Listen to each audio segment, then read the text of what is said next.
Hello, ladies and gentlemen. Welcome back to Until 6, where we talk about all things related to Five Nights at Freddy's. Today, we're going to be talking about the terrible pieces of FNAF merchandise. So, let's begin.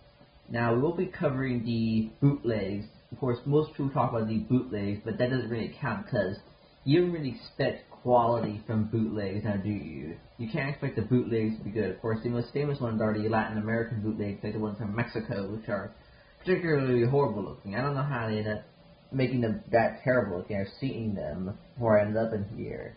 I don't know, maybe it's a limitation of technology of where they're from, you know. But they're pretty terrible looking. We're going to talk about only the official ones. Now I'll start off with the prototype sets for the first wave of the McFarlane FNAF construction sets.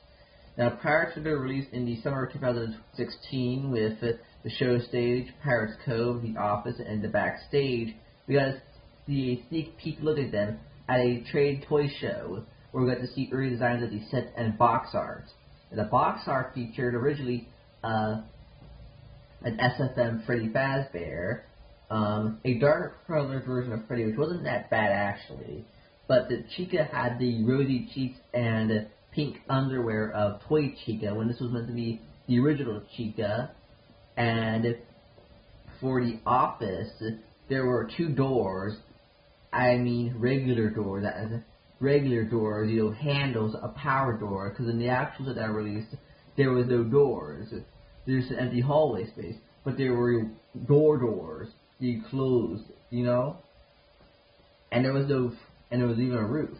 And instead of Golden Freddy, like the release version, there was this burnt Nightmare Freddy with endoskeleton hands and a stomach mouth, like Nightmare and Nightmare Fredbear.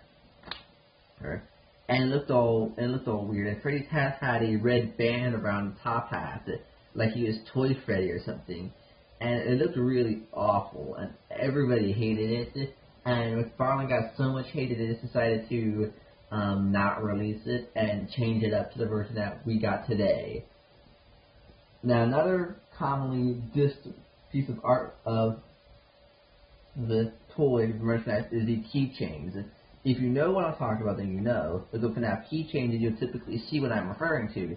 The FNAF keychains are notorious for looking very ugly, like very disgusting, ugly looking, with their facial features. It's being very bad looking. And of course, there's also some of the, some clothes, some of the other things look kind of wonky. And there are even these sort of pencil climber things, not pencil toppers. They're like hanging on to the side, like kind of like a monkey would. And you look really, why would you make that sort of thing? You know, the keychains look real nasty. All the merchandise company that made the keychains, their facial features look kind of nasty. And of course, there was the Gregory costume. Just look it up, you'll see what I'm talking about. It was a sight for sore eyes. Sometimes humans just shouldn't be adapted into Halloween costumes, especially if you're making a mask out of a human. Don't make masks out of people. Most people would fall my advice unless they're, I don't know, a Hannibal Lecter or something.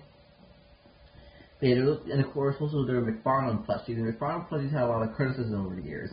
For the longest time, they were the only real plushies to get your hands on, besides the early Sanchez ones. Those were super expensive and hard to get your hands on. So Funk was the main producer of them. And a lot of them were good, but a lot of them were pretty terrible. Like the Chica one. Everybody criticized the Chica plushie from the first wave. A lot of people did not like the Ennard one from the location wave. Alongside the Nightmares. There was criticism for the Nightmares because their faces were too low down the head.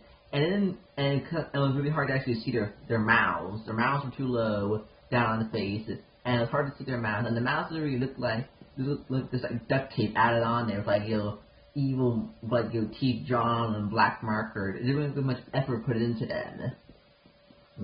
And of course, there was a lot of criticism also towards the FNAF merchandise with just the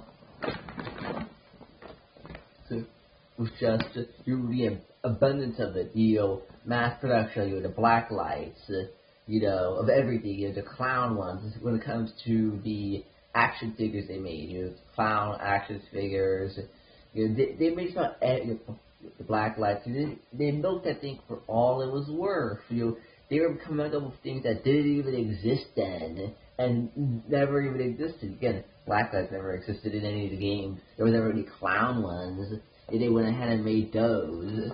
They were making all kinds of sort of merchandise. And it's, again, some of it was okay, some of it was a little, and of course we never got to see, and then they kept making out these, real stupid looking things, when we still weren't getting any Wither animatronics or anything really else. Besides these same old characters over and over and over and over again. And of course, there's a lot of these real bad. Of course, I said I wasn't covering bootlegs. I did that. Yeah, I said that. Yeah, and of course, there's all the clothes. Just the early Halloween costumes look real iffy. They look like, the early Halloween costumes look pretty bad. The modern Halloween costumes do look better than the old ones, but they still aren't great. They're kind of goofy looking, but the old ones look real ugly. And there's certain like the hats and stuff. The hats didn't also look that great as well. So there, and of course there's also that one Freddy thing where it was like a Freddy on 4 legs. It was all real fluffy. Freddy head in the front, like turned to basically a sheep or like a pillow. A walking pillow. That was like, what the frick? Why did you make that? What was that? What was that all about? That one didn't make much sense, but people still made it. So, I guess that's just how it is. I don't know. But, they made that thing, and, they made a whole lot of other stuff. And luckily, Jazzwares is the new makers of the merchandise. They're the ones who make the plushies and the action figures now, and they look really, really great, Funko, they didn't do the best when it comes a lot of stuff. Like I said, all the Nightmares line, Chica, Enter, it was pretty rough. But Jazzwares so far is looking pretty good. Through new action figures and the new plushies look really, really accurate to the actual plushies we see inside the game. So let's have high hopes for them. So I'll see y'all around sometime soon. Bye. Have a nice time.